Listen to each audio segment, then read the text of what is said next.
Welcome to lit lab learning. ഇന്നത്തെ ക്ലാസ്സിൽ നമ്മൾ തിയറീസ് ഓഫ് ഇമോഷൻസിൻ്റെ തിയറീസിൽ വരുന്ന ജെയിംസ് ലാങ് തിയറീനെ പറ്റിയിട്ടാണ് പഠിക്കുന്നത്. James Lange theory proposed by William James and Carl Lange in 1885. അപ്പോൾ 1885 വില്യം ജെയിംസും കാൾ ലാങ്ങും കൂടിയിട്ട് പ്രൊപ്പോസ് ചെയ്തതാണ് James Lange theory. Theory states that emotions occur as a result of physiological reactions to events. അപ്പം ഒരു ഇവൻസിന് വേണ്ടിയിട്ട് അല്ലെങ്കിൽ ഒരു ഇവൻറ്റ് നമ്മൾ encounter ചെയ്യുന്ന സമയത്ത് ഇമോഷൻ എന്ന് പറയുന്നത് ഫിസിയോളജിക്കൽ റിയാക്ഷൻസിൻ്റെ റിസൾട്ടായിട്ട് ഉണ്ടാവുന്നതാണെന്നാണ് പറയുന്നത്. അപ്പം ഒരു എക്സ്റ്റേണൽ സ്റ്റിമുലസ് നമ്മൾ എൻകൗണ്ടർ ചെയ്യുന്ന സമയത്ത്, ഒരു ഇവൻറ്റ് നമ്മൾ എൻകൗണ്ടർ ചെയ്യുന്ന സമയത്ത് ആദ്യം ഉണ്ടാകുക ഫിസിയോളജിക്കൽ റിയാക്ഷൻ അല്ലെങ്കിൽ ഫിസിയോളജിക്കൽ അറൗസൽ ആണ്, എന്നിട്ടാണ് ഇമോഷൻ ഉണ്ടാകുക എന്നാണ് ഇവർ പറയുന്നത്. ഇനി an event cause physiological arousal first. Emotional reaction depends upon how one interprets those physical reactions. അപ്പം ഒരു ഇവന്റ് എന്ത് ചെയ്യുന്നുണ്ട്, ഫിസിയോളജിക്കൽ അറൗസൽ ആണ് ഫസ്റ്റ് പ്രൊഡ്യൂസ് ചെയ്യുന്നത്. ആ ഫിസിക്കൽ റിയാക്ഷൻസിനെ ഇന്റർപ്രറ്റ് ചെയ്തിട്ട് മാത്രമേ അവിടെ എന്തുണ്ടാവുള്ളൂ, ഇമോഷൻസ് ഉണ്ടാകുള്ളൂ എന്നാണ് പറയുന്നത്.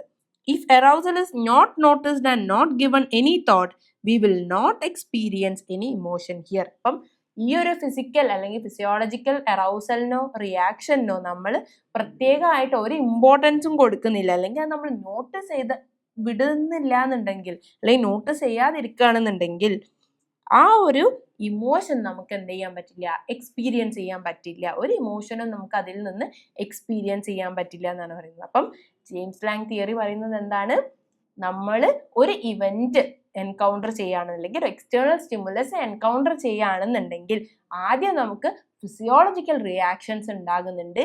ആ റിയാക്ഷൻസിനെ ഇന്റർപ്രറ്റ് ചെയ്തതിന് ശേഷം മാത്രമേ നമുക്ക് എന്ത് ചെയ്യാൻ പറ്റുള്ളൂ, ഇമോഷൻ എക്സ്പീരിയൻസ് ചെയ്യാൻ പറ്റുള്ളൂ എന്നാണ് പറയുന്നത്. ഇനി അപ്പം ഇവന്റ് ഉണ്ടാകുന്നുണ്ട്, അറൗസൽ ഉണ്ടാകുന്നുണ്ട്, ഇന്റർപ്രിട്ടേഷൻ നടക്കുന്നുണ്ട്, പിന്നെന്താണ്, ഇമോഷൻ ആണ്. എന്നിട്ട് ലാസ്റ്റ് മാത്രമേ ഇമോഷൻ നമുക്ക് എക്സ്പീരിയൻസ് ചെയ്യാൻ പറ്റുന്നുള്ളൂ.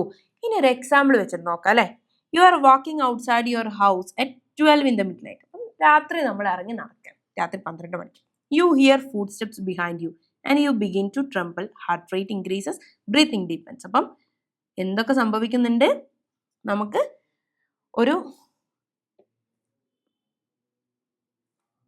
അപ്പം നമുക്ക് എന്ത് ചെയ്യുന്നുണ്ട്, നമ്മൾ രാത്രി 12 മണിക്ക് ഇറങ്ങി നടക്കുന്നുണ്ട്. അപ്പം നിങ്ങൾ നടന്ന് ഇങ്ങനെ പോകുന്ന സമയത്ത് പെട്ടെന്ന് ഒരു കാലനക്കം കേൾക്കുകയാണ്, അല്ലെങ്കിൽ കാലൊച്ച കേൾക്കുകയാണ്. എന്താണ്, ബാക്കിൽ എന്തോ ഒന്ന് നടന്ന് വരുന്നതായിട്ട് നിങ്ങൾക്ക് തോന്നുകയാണ്.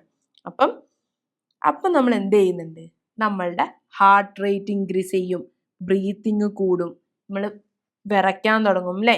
അപ്പം ഇതൊക്കെ സംഭവിക്കുന്നുണ്ട്. ഇതാണ് നമ്മളുടെ ഫിസിയോളജിക്കൽ റിയാക്ഷൻസ് എന്ന് പറയുന്നത്.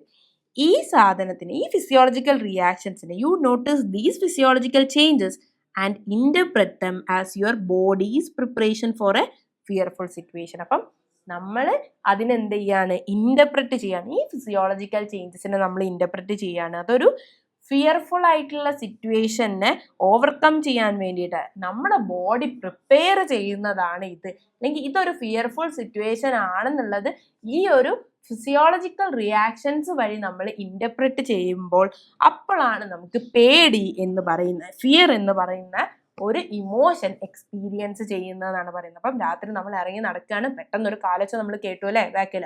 അപ്പം ഈ കേൾക്കുന്ന സാധനം പെട്ടെന്ന് നമുക്ക് എന്ത് ചെയ്യണം, അപ്പം നമ്മുടെ ഹാർട്ട് ബീറ്റ് കൂടുന്നു, മറ്റേ ഹൃദയമെടുപ്പും അല്ലെങ്കിൽ ശ്വാസം എടുക്കുന്ന വേഗതയും എല്ലാം തന്നെ കൂടുന്നുണ്ട്, നമ്മൾ വിറയ്ക്കുന്നുണ്ട്, വിയർക്കുന്നുണ്ട്, ഒക്കെ നമ്മൾ ചെയ്യുന്നുണ്ട്. അപ്പം ഈ ഫിസിയോളജിക്കൽ റിയാക്ഷൻസ് എന്തിൻ്റെ ഭാഗമായിട്ടാണ്, ഈ എന്തോ ഒരു ഫിയർഫുൾ സിറ്റുവേഷൻ ഉണ്ടാകുന്നുണ്ട് എന്നുള്ളതിൻ്റെ ഭാഗമായിട്ട്. അപ്പം ഈ ഒരു ഫിസിയോളജിക്കൽ റിയാക്ഷൻസ് ഫിയർ എന്ന് പറയുന്ന ഇമോഷൻ പ്രൊഡ്യൂസ് ചെയ്യാൻ ഫിസിയോളജിക്കൽ റിയാക്ഷൻസ് ആണ് കാരണമാകുന്നത് എന്നാണ് എന്ത് ജെയിംസ് ലാങ് തിയറി പറയുന്നത്. ഓക്കെ, ഇതിൽ വരുന്ന ഇപ്പം നമ്മളൊരു ഡയഗ്രാം കാണാം അല്ലെ, ഒരു ഇവന്റ് ഉണ്ട്. അപ്പോൾ ഒരു പാമ്പിനെ കാണുകയാണ്, ഹാർട്ട് റേറ്റ് കൂടുന്നുണ്ട്. അതിന് ശേഷം മാത്രം അപ്പം ഫിസിയോളജിക്കൽ അറൗസൽ ആണ് നമ്മളുടെ ഇമോഷന് കാരണമാകുന്നത്. ഇതാണ് ഇതിന്റെ ബേസിക് കൺസെപ്റ്റ് എന്ന് പറയുന്നത്. അപ്പോൾ ഇവന്റ് കാണുകയാണ്, അത് കഴിഞ്ഞിട്ട് നമുക്കൊരു ഫിസിയോളജിക്കൽ അറൗസൽ ഉണ്ടാവുകയാണ്, അവിടെ ഒരു ഇന്റർപ്രിട്ടേഷൻ നടക്കുകയാണ്, അതിനുശേഷം നമ്മൾ ഇമോഷൻ എന്ത് ചെയ്യുന്നുണ്ട്, എക്സ്പീരിയൻസ് ചെയ്യുന്നുണ്ട്. അപ്പം ഇതിൽ കുറച്ച് ഡ്രോബാക്സ് വരുന്നുണ്ട്. ഓക്കെ, ഇതിന്റെ ഡ്രോബാക്സ് ആണ് നെക്സ്റ്റ് തിയറി ഉണ്ടാകാനായിട്ടുള്ള, പ്രൊമോട്ട് ചെയ്യാനുള്ള, പ്രൊഡ്യൂസ് ചെയ്യാനായിട്ടുള്ള കാരണമായിട്ടുള്ളത്. അപ്പം ഡ്രോബാക്ക് എന്തൊക്കെയാണ്? On most occasions emotions occur immediately after stimulus, അല്ലെ? അപ്പം ഈ ഒരു പ്രോസസ്സ് ഇത്തിരി ലെങ്ത് ആയിട്ട് നമുക്ക് തോന്നും അല്ലേ? ഫസ്റ്റ് ഒരു ഫിസിയോളജിക്കൽ റിയാക്ഷൻ ഉണ്ടാകുന്നു, പിന്നെ അതിന് ഇന്റർപ്രറ്റ് ചെയ്യുന്നു, എന്നിട്ട് ഇമോഷൻ എക്സ്പീരിയൻസ് ചെയ്യുന്നു. പക്ഷേ നമ്മുടെ ഡേ ടു ഡേ ലൈഫിൽ ഒരു ഒക്കേഷൻ ഉണ്ടാകുന്ന സമയത്ത്, അല്ലെങ്കിൽ ഒരു സ്റ്റിമുലസിനെ നമ്മൾ എൻകൗണ്ടർ ചെയ്യുന്ന സമയത്ത് നിങ്ങൾക്ക് ഇത്ര സമയം തോന്നലുണ്ടോ? നിങ്ങളുടെ തൊട്ട മുന്നിൽ ഒരു പാമ്പ്, ഇപ്പം നമ്മൾ ഫസ്റ്റ് ഹാർട്ട് ബീറ്റ് റേസ് ചെയ്യുന്നു, അതിനുശേഷം അതിനെ നമ്മൾ എന്ത് ചെയ്യുന്നുണ്ട്, ഇമോഷനായിട്ട് പേടിയാണെന്ന് മനസ്സിലാവുന്നത്, ഇത്ര ടൈമൊന്നും എടുക്കുന്നില്ല അല്ലേ? അപ്പം ഇമോഷൻസ് ഒക്കെ ഇമ്മീഡിയറ്റ്ലി ആഫ്റ്റർ സ്റ്റിമുലസ്. അപ്പൊ ഈ ഒരു സ്റ്റിമുലസിനെ കണ്ട അപ്പം തന്നെ നമുക്ക് എന്ത് ചെയ്യുന്നുണ്ട്, ഇമോഷൻ അനുഭവിക്കാൻ പറ്റുന്നുണ്ട്. അതതിൻ്റെ ഒരു ഡ്രോബാക്ക് ആണ്. മീൻസ് ഇതിൽ പറയാത്ത കാര്യങ്ങളാണിത്. Okay, in case of less intense emotions bodily patterns cannot be perceived. അപ്പം വളരെ ലെസ് ഇൻറ്റൻസ് ആയിട്ടുള്ള, ഭയങ്കര ഡ്രാസ്റ്റിക് ആയിട്ടുള്ള ഒരു ഇമോഷൻ അല്ല നമ്മൾ എക്സ്പീരിയൻസ് ചെയ്യുന്നത് എന്നുണ്ടെങ്കിൽ ഈ പറയുന്ന പോലെ ബോഡിലി റിയാക്ഷൻസിൽ വലിയ മാറ്റങ്ങളൊന്നും നമുക്ക് നോട്ടീസ് ചെയ്യാൻ പറ്റില്ല. അതും എന്താണ്, ജെയിംസ് ലാങ് തിയറിയുടെ ഒരു ഡ്രോബാക്ക് ആണ്. ഇനി on many occasions we experience bodily changes but do not experience emotions. കൂടാതെ വേറെ ചില കാര്യങ്ങൾ വരുന്ന സമയത്ത്, അല്ലെങ്കിൽ വേറെ ചില ഒക്കേഷൻസ് വരുന്ന സമയത്ത് നമുക്ക് ഫിസിയോളജിക്കൽ റിയാക്ഷൻസ് കൂടുന്നുണ്ട്, പക്ഷെ അതൊരു ഇമോഷൻ ആയിട്ട് നമുക്ക് അതൊരു പേടി കാരണമാണ്, അല്ലെങ്കിൽ ഒരു ആങ്സൈറ്റി കാരണമാണെന്ന് അതിനെന്ത് ചെയ്യാൻ പറ്റില്ല, ഭയങ്കര ഇന്റർപ്രറ്റ് ചെയ്യാൻ പറ്റണം എന്നില്ല. ഇനി ഇതിനിപ്പോ എക്സാമ്പിൾസ് പറയാൻ നമ്മൾ പറയില്ലേ, ഈ കോമയിൽ നിൽക്കുന്ന ആളാന്ന് വിചാരിക്കാം. കോമയിൽ നിൽക്കുന്ന ഒരാൾക്ക് ഇമോഷൻസ് ഉണ്ടാവില്ല എന്ന് പറയാം. അയാൾക്ക് ബോഡിയിൽ റിയാക്ഷൻസും കാര്യങ്ങളും കുറവായിരിക്കും അല്ലെ? അയാള് ജസ്റ്റ് കോമയിൽ, അയാൾക്ക് വേറെ കാര്യങ്ങളൊന്നും ഉണ്ടാവില്ല. അപ്പം ഈ ഒരു കോമയിൽ നിൽക്കുന്ന ആൾക്ക് എന്തുണ്ടാവില്ല എന്ന്, ഇമോഷൻസ് ഇല്ല എന്ന് പറയാൻ പറ്റുമോ? ഒരിക്കലും പറയാൻ പറ്റില്ല. കാരണം അയാൾക്ക് ഇമോഷൻസ് ഉണ്ട്, അയാൾക്ക് എല്ലാ തരം ഇമോഷൻസും അയാൾക്ക് അറ്റൻഡ് ചെയ്യാൻ പറ്റുന്നുണ്ടാവും, പക്ഷെ ബോഡിലി റിയാക്ഷൻസ് കുറവാണ്. ഇതൊക്കെ ഇതിൻ്റെ ഒരു ഡ്രോബാക്കിന്റെ അണ്ടറിൽ വരുന്ന കാര്യങ്ങളാണ്. ഇനി physiological changes is not always corresponding to one emotion. Physiological change എന്ന് പറയുന്നത് എപ്പോഴും ഒരു ഇമോഷനുമായിട്ട് ബന്ധപ്പെടുത്താൻ പറ്റുന്ന ഒരു സാധനമല്ല, എപ്പോഴും അതിനെ ഡിനോട്ട് ചെയ്യുന്ന ഒരു സാധനമല്ല എന്ന് പറയുന്നുണ്ട്. Emotions arise as A result of physiological arousal or changes, but theory doesn't talk about the exact causes for changes in body.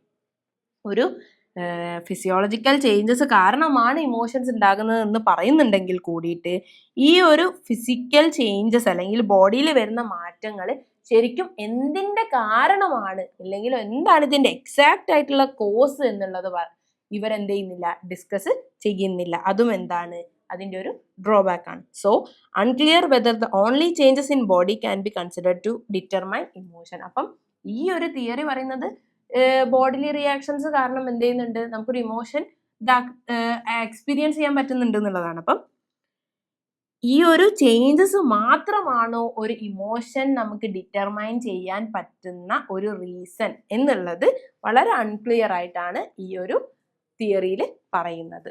Okay, അപ്പം ഇന്നത്തെ ക്ലാസ്സിൽ നമ്മൾ ജെയിംസ് ലാങ് തിയറിനെ പറ്റിയിട്ടാണ് പറഞ്ഞത്. അപ്പോൾ ഒരു ബോഡിയിൽ റിയാക്ഷൻസ് ഉണ്ടാകും, ആ ഒരു റിയാക്ഷനെ ഇന്റർപ്രറ്റ് ചെയ്തിട്ടാണ് നമ്മൾ ഇമോഷൻ എക്സ്പീരിയൻസ് ചെയ്യുന്നത് എന്നുള്ളതാണ് ജെയിംസ് ലാങ് തിയറിയിൽ പറയുന്നത്. Thank you.